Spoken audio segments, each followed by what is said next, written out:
ചെയറിൽ അവിടെ പോയിരിക്ക്. Yes yes please please please please. Channel ചർച്ചക്കിടെയെന്ന് പറഞ്ഞുകൊണ്ട് യെസ് യെസ് അദ്ദേഹം ഒന്ന് പ്ലീസ് പ്ലീസ്. യെസ് യെസ്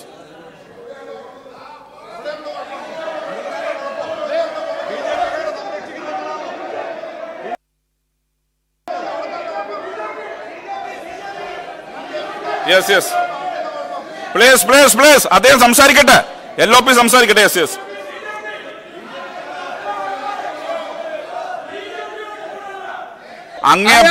അങ്ങേപോലെ തന്നെ ലീഡർ ഓഫ് ഓപ്പോസിഷനെ ബഹുമാനിക്കുന്ന ആളെ ചെയറും. പക്ഷെ ഈ ഫ്ലോറിനകത്ത് ഉന്നയിക്കാൻ മാത്രം ഫ്ലോറിനകത്ത് ഉന്നയിക്കാൻ ഒരു TV ചർച്ചക്കകത്ത് ആരെങ്കിലും എന്തെങ്കിലും പറഞ്ഞാൽ അതൊക്കെ ഇവിടെ ഒന്ന് പറയാൻ പറ്റുമോ? Yes yes order order. Calling attention Shri Kovoor Kunjumon, ബഹുമാനപ്പെട്ട നിയമം വ്യവസായം കയർ വകുപ്പ് മന്ത്രി. മുൻകൂട്ടി തയ്യാറാക്കിയ പദ്ധതി, ഒരു തിരക്കഥയ്ക്ക് അനുസരിച്ച് നീങ്ങിയ പ്രതിപക്ഷം. സഭയിൽ ഇന്ന് കണ്ടത് അതാണ്. പെട്ടെന്ന് നടന്ന അല്ലെങ്കിൽ ഒരു പ്രകോപനത്തിന്റെ പേരിൽ നടന്ന ബഹിഷ്കരണമോ ബഹളമോ ആയിരുന്നില്ല. നേരത്തെ തയ്യാറാക്കിയ പദ്ധതിയായിരുന്നു. അതുകൊണ്ട് തന്നെയാണ് കയ്യിൽ ബാനർ കരുതിയത്. സ്പീക്കർ നീതി പാലിക്കുക എന്ന ബാനർ നേരത്തെ തന്നെ അംഗങ്ങൾ കൊണ്ടുവന്നിരുന്നു. എന്നുവെച്ചാൽ ഇന്ന് സഭ കലക്കണം, ഇന്ന് സഭയിൽ ബഹളമുണ്ടാക്കണം എന്ന ഉദ്ദേശത്തോടു കൂടി നേരത്തെ തയ്യാറാക്കിയതനുസരിച്ചാണ് പ്രതിപക്ഷം സഭയിലെത്തിയത്. ആ കളി സഭയിൽ നാം കണ്ടതുമാണ്. ദൃശ്യങ്ങൾ പ്രേക്ഷകർക്ക് നേരിട്ട് കാണാം. Order order. റൂൾ 50 പ്രകാരം ഇന്ന് ലഭിച്ച നോട്ടീസ് ടെലിവിഷൻ ചർച്ചയ്ക്കിടെ വിവാദ പരാമർശം നടത്തിയ വ്യക്തിയെ അറസ്റ്റ് ചെയ്യാത്തതിനെ സംബന്ധിച്ചാണ്. നടപടികൾ നിർത്തിവെക്കുന്നതുമായി ബന്ധപ്പെട്ട ഉപക്ഷേപം അവതരിപ്പിക്കാൻ തക്ക പ്രാധാന്യമോ പ്ലീസ് പ്ലീസ് പ്ലീസ് പ്രാധാന്യമോ അടിയന്തര സ്വഭാവമോ ഇക്കാര്യത്തിലുള്ളതായി കാണാത്തതിനാൽ പ്രസ്തുത നോട്ടീസ് പരിഗണിക്കാൻ നിർവാഹമില്ലെന്ന് അറിയിക്കുന്നു. എന്നിരുന്നാലും നോട്ടീസ് നൽകിയ ബഹുമാനപ്പെട്ട അംഗം ശ്രീ സണ്ണി ജോസഫിന് ഇക്കാര്യം ഇന്ന ദിവസത്തെ ആദ്യ സബ്മിഷനായി ഉന്നയിക്കാവുന്നതാണ്. Order order. Please please please. അല്ലല്ല, അവിടെ ഇരിക്കട്ടെ. മൈക്ക് കിട്ടണമെങ്കിൽ നിങ്ങൾ അവിടെ പോയി.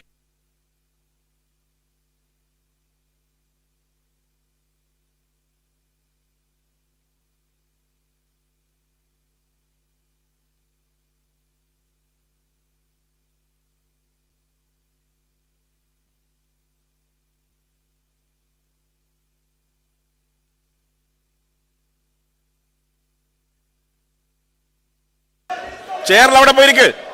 Yes yes please please please please. Channel ചർച്ചക്കിടെയെന്ന് പറഞ്ഞുകൊണ്ട് യെസ് യെസ് അദ്ദേഹം ഒന്ന്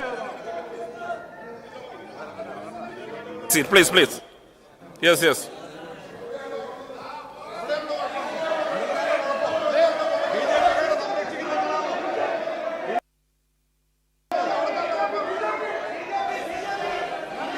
yes yes please please please. അദ്ദേഹം സംസാരിക്കട്ടെ, LOP സംസാരിക്കട്ടെ. യെസ് യെസ്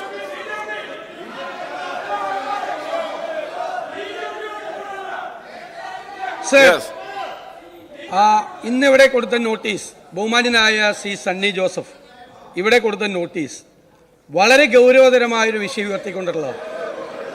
ചാനൽ ചർച്ചയ്ക്കിടയിൽ ഒരു BJP നേതാവ് ഈ രാജ്യത്തെ ലോകസഭയിലെ പ്രതിപക്ഷ നേതാവായ ശ്രീ രാഹുൽ ഗാന്ധിയുടെ നെഞ്ചിലേക്ക് വെടിയുണ്ട ഉതിർക്കും എന്ന് പറഞ്ഞൊരു കേസാണ് സാർ. അത് നിസ്സാരമായൊരു വിഷയമാണ്, ഗൗരവമല്ലാത്തൊരു വിഷയമാണ് എന്ന് അങ്ങ് പരാമർശത്തിനെതിരായി അതിശക്തമായ പ്രതിഷേധം ഞാൻ ഈ സഭയിൽ രേഖപ്പെടുത്തുന്നു. സാർ, രാജ്യത്തെ ഏറ്റവും വലിയ ഒരു നേതാവിന്റെ നെഞ്ചിൽ വെടിയുണ്ട ഉതിർക്കുന്ന സംഭവം ഈ നിയമസഭയിൽ വന്ന് ഈ ഗവൺമെന്റ് മറുപടി പറയണ്ടേ? അയാൾക്കെതിരായി 2 ദിവസം കഴിഞ്ഞ് ഇന്നലെയാണ് അയാളെ സംരക്ഷിക്കാൻ ഈ ഗവൺമെന്റ് ശ്രമം നടത്തുന്നു. ഞങ്ങൾക്ക് അതിൽ ശക്തിയായ എതിർപ്പുണ്ട്. അയാളെ കേസ് പോലും എടുത്തത് അങ്ങേപോലെ തന്നെ ലീഡർ ഓഫ് ഓപ്പോസിഷനെ ബഹുമാനിക്കുന്ന ആളെ ചെയറും. പക്ഷെ ഈ ഫ്ലോറിനകത്ത് ഉന്നയിക്കാൻ മാത്രം ഒരു TV ചർച്ചക്കകത്ത് ആരെങ്കിലും എന്തെങ്കിലും പറഞ്ഞാൽ അതൊക്കെ ഇവിടെ ഒന്ന് പറയാൻ പറ്റുമോ? Yes yes order order. Calling attention Shri Kovoor Kunjumon, ബഹുമാനപ്പെട്ട നിയമം വ്യവസായം കയർ വകുപ്പ് മന്ത്രി.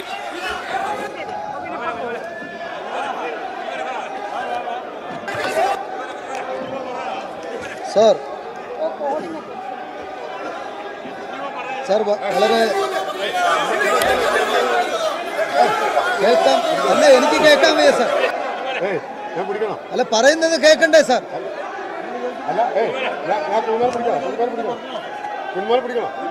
സാർ, കേരളത്തിലെ പരമ്പരാഗത വ്യവസായമായിട്ടുള്ള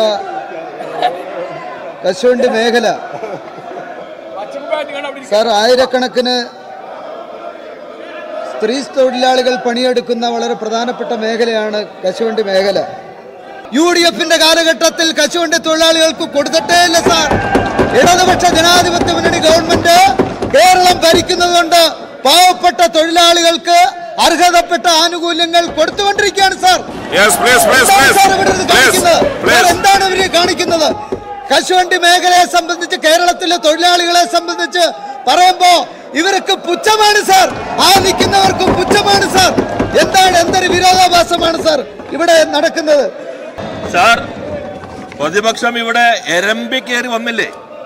26-ാം തീയതി ടെലിവിഷൻ ചർച്ചയിൽ മടമ്പെട്ട് 27-ാം തീയതി 28-ാം തീയതി 29-ാം തീയതി കേരളത്തിന്റെ ഒരു തെരുവിൽ പോലും ഒരു ചെറിയ പ്രകടനം പോലും നടത്താതിരിക്കുന്ന ആളുകൾ ഇവിടെ ഇത്തരത്തിലുള്ള കാര്യങ്ങളുമായി വരുന്നത് എത്രമാത്രം പ്രതിഷേധാർഹമാണ് എന്ന് കാണേണ്ടതുണ്ട്. നിങ്ങൾ 27-ന് അടിയന്തര പ്രമേയം കൊണ്ടുവന്നില്ല. നിങ്ങൾ 28-ന് അടിയന്തര പ്രമേയം കൊണ്ടുവന്നില്ല. നിങ്ങൾ 29-ന് അടിയന്തര പ്രമേയം കൊണ്ടുവന്നില്ല. നിങ്ങൾ സബ്മിഷൻ പോലും കൊണ്ടുവന്നില്ല. നിങ്ങൾ രാഹുൽ ഗാന്ധിയെ സ്നേഹിക്കുന്നുവെങ്കിൽ, നിങ്ങൾ BJPക്ക് എതിരാണെങ്കിൽ നിങ്ങൾ ഒരു സബ്മിഷൻ പോലും ഈ സഭയ്ക്കകത്ത് കൊണ്ടുവന്നില്ല.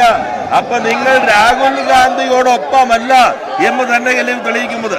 സാർ, കശുവണ്ടി മേഖലയ്ക്കകത്ത് ഈ ഗവൺമെന്റ് നടപ്പിലാക്കിക്കൊണ്ടിരിക്കുന്ന കാര്യങ്ങൾ ബഹുമാനായ അംഗം തന്നെ ഇവിടെ സൂചിപ്പിക്കുകയുണ്ടായി.